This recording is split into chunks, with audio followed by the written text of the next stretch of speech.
Spiritual tax Tamil நேயர்களுக்கு அன்பு வணக்கம். நான் ஜோதிடர் குரு வரதராஜ பெருமாள். நம்ம சேனலில் வரக்கூடிய நிகழ்ச்சிகளில் கோச்சார பயிற்சி பலன்கள், அதாவது குரு பயிற்சி, சனி பயிற்சி, ராகு கேது பயிற்சிகள் பற்றி பார்த்துட்டு வந்துருக்கோம். ஒவ்வொரு ராசிக்கு என்ன மாதிரி கோச்சார கிரகங்களுக்கு பலன் கொடுக்கும் அப்படின்றத பார்த்து வந்துட்டுருக்கோம். ஆன்மீக தகவல்கள், ஜோதிட தகவல்கள்லாம் பார்த்துட்ருக்கோம். ஸோ அந்த வரிசையில் இந்த காணொலி வந்து பார்த்தீங்க அப்படின்னா உங்களுக்கு வந்து ஒரு மிக முக்கியமான ஜோதிட தகவல் ஒன்று பகிர்ந்துக்கிறதுக்காக தான்.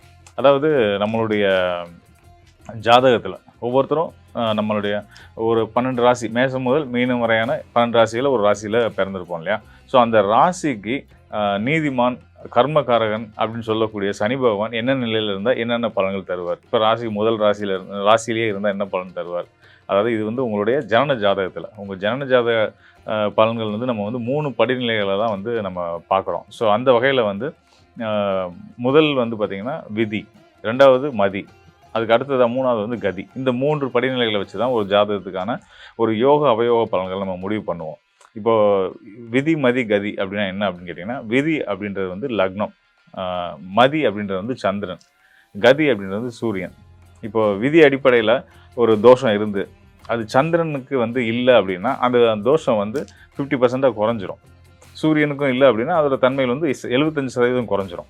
ஸோ இதுதான் இந்த அடிப்படையில் தான் ஒரு ஜாதகத்துக்கான யோகா அவயோக பலன்கள் நம்ம தெரிஞ்சுக்க முடியும்.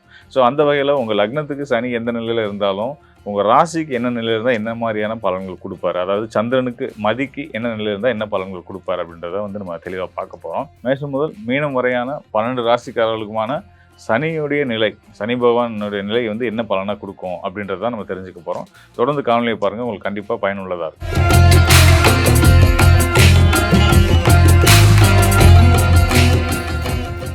தெய்வ பக்திக்கும் அன்புக்கும் பண்புக்கும் அடையாளமாக விளங்கக்கூடிய துலா ராசிக்காரர்களுக்கு அவங்க ராசி முதல் ஏனைய 11 ராசிகளில், மொத்தமாக 12 ராசிகளில் உங்கள் ஜனன ஜாதக அடிப்படையில் உங்கள் ராசிக்கு சனி பகவான் எந்த நிலையில் இருந்தால், எந்த ஸ்தானத்தில் இருந்தால் என்ன பலன் செய்வார் அப்படின்றத நம்ம பார்க்க போகிறோம். அதாவது துலா ராசி அப்படின்னாலே வந்து பார்த்திங்கன்னா சரராசி, ரொம்ப பரபரப்பாக சுறுசுறுப்பாக இயங்கக்கூடியவங்களாக இருப்பாங்க. வேகம் எப்பயுமே இவங்களுக்கு ரொம்ப பிடிச்ச விஷயமா இருக்கும். எந்த ஒரு விஷயத்துலையும் துருதுருன்னு செயல்படக்கூடிய தன்மைகள் வந்து இருக்கும். அதே நேரத்தில் தெய்வ பக்தியில் இவங்களை அடிச்சுக்கிறது ஆள் கிடையாது. அந்த அளவுக்கு வந்து இறை நம்பிக்கையும் இறை பக்தியும் நிறைய கொண்டவங்களா இருக்கும். ஆனால் அந்த இறை பக்திக்கும் இறை நம்பிக்கைக்குள்ளேயும் இவங்க வர்றதுக்கு முன்னாடி வந்து பார்த்திங்கன்னா பயங்கரமான ஒரு ஆராய்ச்சியெல்லாம் பண்ணிட்டு தான் வருவாங்க. அவ்வளோ சீக்கிரமாக வந்து ஒரு லாஜிக் மீறின விஷயங்கள்லாம் நம்ப மாட்டாங்க. அந்தளவுக்கு வந்து இது வந்து ஆன்மீகத்திலேயே அவங்க வந்து அதை அப்ளை பண்ணுவாங்க. பக்தியின் இயல்பாக இருக்கும். அது சின்ன வயசில் ஒரு மாதிரி இருக்கும். ஒரு நடுத்தர வயசுக்கு வரும்போது வந்து இதெல்லாம் உண்மைதானா அப்படின்ற ஒரு லாஜிக்கலான கொஸ்டின்ஸ்லாம் வந்து கேள்வியில் வந்து அந்த கேள்விகளெலாம் பதிலை தேடி அந்த பதிலுக்கு மூலயமா ஒரு நல்ல ஒரு ஞானத்தை அடையக்கூடிய ஆற்றல் வந்து இந்த துலா ராசிக்காரர்களுக்கு உண்டு. காரணம் என்னென்னு கேட்டிங்கன்னா, இந்த ராசி அதிபதி வந்து அசுர குருவான சுக்கிரன். இவங்களோட கோட்பாடுகள் என்னவா இருக்கும் அப்படின்னா, நாமளும் சந்தோஷமாக இருக்கணும், நம்மளை சுற்றி இருக்கவங்களும் சந்தோஷமாக இருக்கணும். இதை இப்படி திருப்பியும் சொல்லலாம். அதாவது நம்மளை சுற்றி இருந்தவங்க நல்லா இருந்தால் நாம நல்லா இருப்போம் அப்படின்ற ஒரு உன்னதமான ஒரு கொள்கையோடு வாழக்கூடியவங்களாக இருப்பாங்க. அதுக்காகவே தன்னை சுற்றி இருக்கவங்களோட நலனுக்கு மிகப்பெரிய முக்கியத்துவம் கொடுக்கக்கூடியவங்களாக இருப்பாங்க. ஸோ அந்த வகையில் இருக்கக்கூடிய இந்த துளாராசிக்காரர்களுக்கு அவங்க ராசியில் சனி பகவான் அமர்றார் அப்படின்னா என்ன பலன் செய்வார் அப்படின்னு பார்த்தீங்க அப்படின்னா, அது உங்கள் ஜனன ஜாதகத்தில் உங்கள் ராசியில் சனி இருக்கார் அப்படின்னா, துளாராசியாக வந்து அங்கே ராசியில் சனி இருக்கார் அப்படின்னா வந்து நான் இப்போ இதுக்கு முன்னாடி சொன்ன இந்த விஷயங்கள் எல்லாத்துலேயுமே வந்து மல்டிபிள் ஆகும். அதாவது உங்களுடைய பக்தி, உங்களுடைய அன்பு, அரவணைப்பு, உங்களுடைய லாஜிக்கலான தேடல், இதெல்லாமே வந்து மல்டிபிள் ஆகி அதில் ஒரு சிறந்த உச்ச நிலையை நீங்கள் அடைவீங்க. 2வது வந்து பார்த்தீங்க அப்படின்னா, பயணங்கள் அதிகப்படியான பயணங்களை கொடுக்கும். நீங்கள் ஃபிசிக்கலாக பயணிக்கிறீங்களோ இல்லையோ, எண்ணங்கள் தாறுமாறாக பல கிலோமீட்டர் ஓடிக்கிட்டே தான் இருக்கும் ஒவ்வொரு நிமிஷமும் கூட. ஆனால் அது எதுவுமே தவறான எண்ணங்களாக என்றைக்குமே ஒரு நாளும் போகாது. அடுத்தவங்களுக்கு காயப்படுத்துகிற விஷயமா இருக்காது. உங்களுடைய ராசியில் தான் சனி பகவான் உச்ச பலம் பெறுறார். நீதிமான், கர்மகாரகன் சொல்லக்கூடிய சனி பகவான் உங்கள் ராசி துலா ராசியில் தான் வந்து முழு பலம் அடைகிறாருன்றதுனால வந்து பார்த்திங்கன்னா, இந்த துலா ராசிக்காரர்கள் வந்து எவ்வளோ தூரம் அன்புக்கு கட்டுப்பட்டு நடக்கக்கூடியவங்களாக இருந்தாலும் கூட ஒரு நடுநிலையாக எப்பயுமே முடிவெடுக்கக்கூடியவங்களாக இருப்பாங்க. நமக்கு வேண்டியவங்கன்றதுக்காக வந்து ஒரு ஒரு மாதிரி அவங்களுக்கு ஒரு நீதியையும் மற்றவங்களுக்கு மற்ற ஒரு நீதியையும் சொல்லக்கூடியவங்களாம் இல்லாமல், நீதி எல்லாத்துக்கும் சமமானது அப்படின்றதுல ரொம்ப உறுதியாக இருப்பாங்க.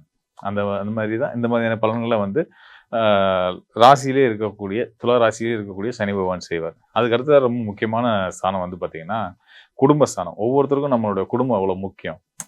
அந்த ஒரு ஸ்தானத்தில் சனி பகவான் வந்து அமர்றாரு. அப்படின்னா வந்து என்ன பலன் செய்வார் அப்படின்னு பார்த்தீங்கன்னா, இது குடும்பஸ்தானம் மட்டும் கிடையாது. ராசிக்கு 2ஆம் இடம் அப்படின்றது வந்து குடும்பஸ்தானம் மட்டும் கிடையாது.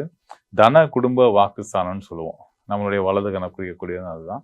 ஸோ இந்த நிலையில இருக்கிறதுனால வந்து இந்த துலா ராசிக்காரர்களுக்கு சிலருக்கு வந்து இந்த கண் சார்ந்த பிரச்சனைகள் வரதான் செய்யும்.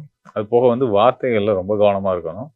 ஆ அ குடும்பம் என்னன்னா கவனமா இருக்கணும்னா என்னன்னா, அடுத்தவங்க மனசு சந்தோஷப்படணுன்றதுக்காக கொஞ்சம் எக்ஸ்ட்ராவே வந்து வாக்குறுதிகள் குடுத்துருவாங்க. நான் பார்த்துக்கிறேன். நான் இருக்கும்போது நீ எதுக்கு கவலைப்படுறீங்க? தைரியமா இருங்க அப்படின்ற ஒரு இத குடுத்துட்டு, அத நிறைவேத்த முடியாம தனக்குள்ளேயே சங்கடப்பட்டுட்டு, வருத்தப்பட்டுட்டு, போராடிட்டு இருப்பாங்க. இது வந்து துலா ராசிக்காரர்களோட இயல்பா இருந்துகிட்டு இருக்கு.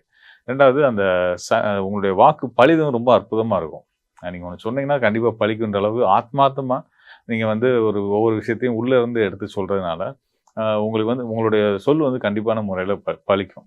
ஆழ் மனதோடு தொடர்பு பட்டு கர்மகாரகன் செயல்படும் பட்சத்தில, நீங்க என்ன சொல்றீங்களோ, அது கண்டிப்பான முறையில நடக்கும். அதனால வந்து துலா ராசிக்காரர்கள் தன்னுடைய வார்த்தைகள ரொம்ப கவனமா கையாளணும். அ உங்களுக்கு உங்களுக்கான உறவுகள், நண்பர்கள்கிட்ட வந்து அவங்கள நீங்க பழிக்கிற விதமா ஏதாவது பேசிட்டீங்க அப்படின்னா, அது நடந்துச்சு. நீங்க பழிச்ச அந்த சொல் நடந்துச்சு அப்படின்னா, அது உங்கள தான் காயப்படுத்தினது ஆகும். நீங்க உங்க வார்த்தைகளால மற்றவங்கள காயப்படுத்த நினைச்சு உங்கள காயப்படுத்திக்கிறாதீங்க. ஏன்னா, அ உங்களுக்கு சார்ந்தவங்களுக்கான சங்கடங்கள் உங்கள தான் ரொம்ப பாதிக்கும் அப்படின்றதுனால, அந்த அளவுக்கான ஒரு அன்பும், ஒரு இரக்க குணமும் உங்களுக்கு உண்டு அப்படின்றதுனால வந்து, கண்டிப்பான முறையில நீங்க வந்து உங்க வார்த்தைகள் ரொம்ப கவனமா இருந்தீங்கனாலே, நீங்க உங்களுக்கு பெரிய பிரச்சனைகள தீர்த்துக்கலாம். ஸோ இதெல்லாம் 2ஆம் இடத்துல இருக்கக்கூடிய சனி செய்யக்கூடிய வேலைகள். அதுக்கு நீங்க செய்ய வேண்டியது வார்த்தையில் கவனம். அது மட்டும் தான். 2வது வந்து பார்த்தீங்கன்னா, ராசிக்கு 3ஆம் இடத்துல, அதாவது தனுசு ராசியில சனி பகவான் இருக்கும்போது என்ன பலன் செய்வார் அப்படின்னா, இங்க துலா ராசிக்கு மட்டும் 3ஆம் இடத்துல தனுசு தனுசு ராசியில சனி இருக்கும்போது, நல்ல யோக பலன்கள செய்வார். பொதுவா வந்து குருவோட வீட்ல சனி வரும்போது வந்து பொருளாதார நெருக்கடிகளும், ஆ பற்றாக்குறை பட்ஜெட் போடுற மாதிரியான வாழ்க்கையும், பொருள் இழப்புகளையும் குடுத்துட்டே இருப்பாரு. ஆனா, இது துலா ராசிக்காரர்களுக்கு மட்டும் ஸ்பெஷலா அவர் வந்து நல்ல யோக பலன செய்வார். பொருளாதார முன்னேற்றங்கள் குடுப்பார். பெரிய ஒரு தொழிலதிபரா வர்றதுக்கு ஒரு 1000 பேத்துக்கு 2000 பேத்துக்கு சம்பளம் குடுக்குற அளவுக்கு ஒரு பெரிய மனிதரா உங்கள கொண்டு வந்துருவாரு. இது 3ஆம் இடத்துல ராசிக்கு 3ஆம் இடத்துல சனி இருக்கும்போது, கண்டிப்பான முறையில இந்த விஷயங்கள்லாம் கண்டிப்பா நடக்கும். அதே மாரி அ அடி அடி அடிக்கடி வந்து சிற்றூர் பயணங்கள் இருந்துகிட்டே இருக்கும். நம்ம ஊர்லேருந்து ஒரு 30, 40 கிலோமீட்டர் வந்து அடிக்கடி போயிட்டு, போயிட்டு வர மாரி வேலை நிமித்தமா, சில காரணங்களுக்காக போயிட்டு வர மாரியான ஒரு சூழ்நிலை இருந்துகிட்டு இருக்கும். அத தவிர்க்காம செய்றதும் நல்லது தான். அது மூலியமா வளர்ச்சி கண்டிப்பா இருக்கும்.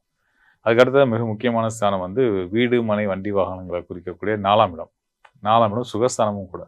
ஸோ சுகஸ்தானமா வரக்கூடியவங்க துலா ராசிக்கு சுகஸ்தானமா வரக்கூடிய 4ஆம் கேந்திரம், 4ஆம் ஸ்தானம் அப்படின்றது வந்து பார்த்தீங்கன்னா, மகர ராசி. மகர ராசி வந்து பார்த்தீங்கன்னா, ஒரு நீர் ராசி. உங்க ராசிக்கு அ யோகாதிபதியும் சனி தான். 5ஆம் இடத்து அதிபதியா அவர் யோகாதிபதியா வந்து இன்னொரு கேந்திரம் ஏறுறாரு அப்படின்றது வந்து, யோகாதிபதி கேந்திரம் ஏறுறது மிக சிறந்த ராஜயோகம்.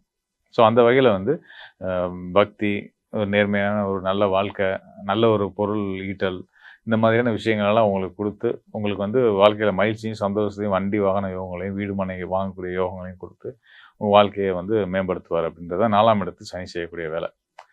அடுத்ததா மிக முக்கியமான ஸ்தானமான 5ஆம் இடம். ராசிக்கு 5ஆம் இடம்னு சொல்லக்கூடியது வந்து பார்த்தீங்கன்னா, கும்ப ராசி. அந்த கும்ப ராசி தான் துலா ராசிக்கு யோகஸ்தானம்.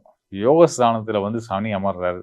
அந்த யோகஸ்தானத்தோட அதிபதியே சனி பகவான் தான் அப்படின்றதுனால, யோகஸ்தானத்தில யோகாதிபதி ஆட்சி பலம் பெறுறது வந்து, நீங்க ஒரு சுகவாசின்னே சொல்லலாம். உங்களுக்கான தேவைகள் எதுவா இருந்தாலும், எவ்வளோ பெரிய விஷயங்களா இருந்தாலும், அது இதெல்லாம் நமக்கு வாழ்க்கையில நடக்குமா? கிடைக்குமா? அப்படின்னு நீங்க ஆச்சரியப்பட்டு வியந்துகிட்டு இருக்கிற நேரத்தில, அது எளிதா நீங்க நெனச்சாலே போதும்.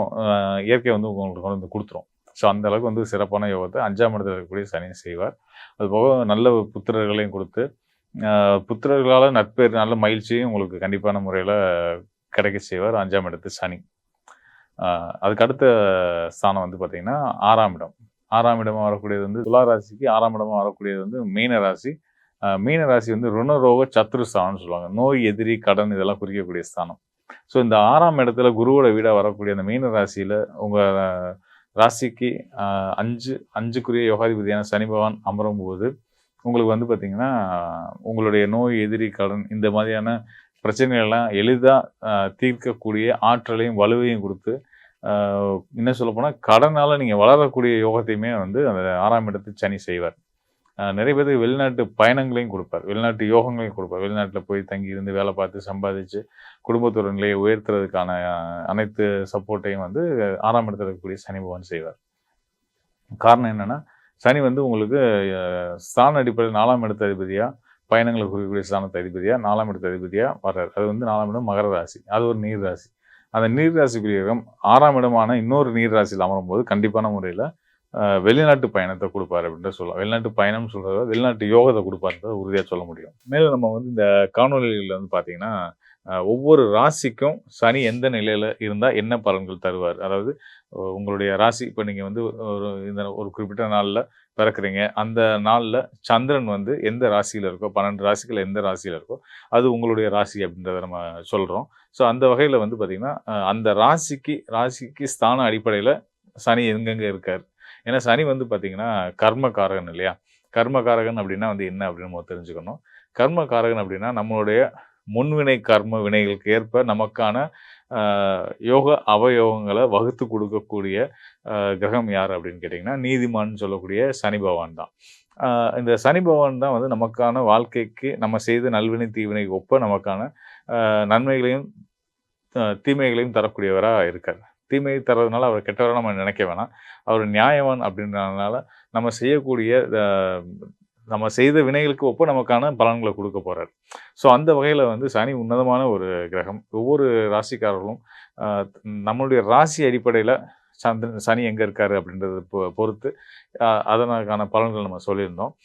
இத விட இன்னும் வந்து மேற்படி இன்னும் நுட்பமா நீங்க சனியோட நிலை, அது சனி மட்டும் இல்லாம உங்களுடைய ஜனன ஜாதக அடிப்படை நிலைகள பத்தி, அதாவது நம்ம முன்னாடி சொல்லியிருந்தோம் இல்லையா?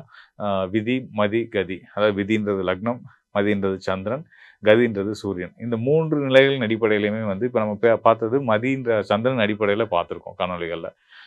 இந்த 3 நிலைகள்லயும் விதி, மதி, கதி 3 நிலைகளின் அடிப்படையிலயும் உங்களுக்கு வந்து சனி என்ன ரோல் பண்றாரு? உங்களோட வாழ்க்கையில அவர் என்ன மாரியான கர்ம வினைகள உங்களுக்கான நற்பலன்கள தரப்போறாரு அப்படின்றத நம்ம பார்க்கணும் அப்படின்னா, நிச்சயமா வந்து உங்களுக்கான உதவ நான் தயாரா இருக்கிறேன். உங்க ஜனன ஜாதகத்தோடு எனக்கு தொடர்பு கொள்ளுங்க. கண்டிப்பான முறையில உங்களுக்கு ஒரு தெளிவ ஏற்படுத்தக்கூடியது என்னுடைய பொறுப்பா நான் எடுத்து, சிறப்பான முறையில உங்களுக்கான நல்ல பலன, சரியான பலன உங்களுக்கு நான் எடுத்து சொல்றேன். மீண்டும் ஒரு நல்ல நிகழ்ச்சியில சந்திப்போம். நன்றி, வணக்கம் நண்பர்களே.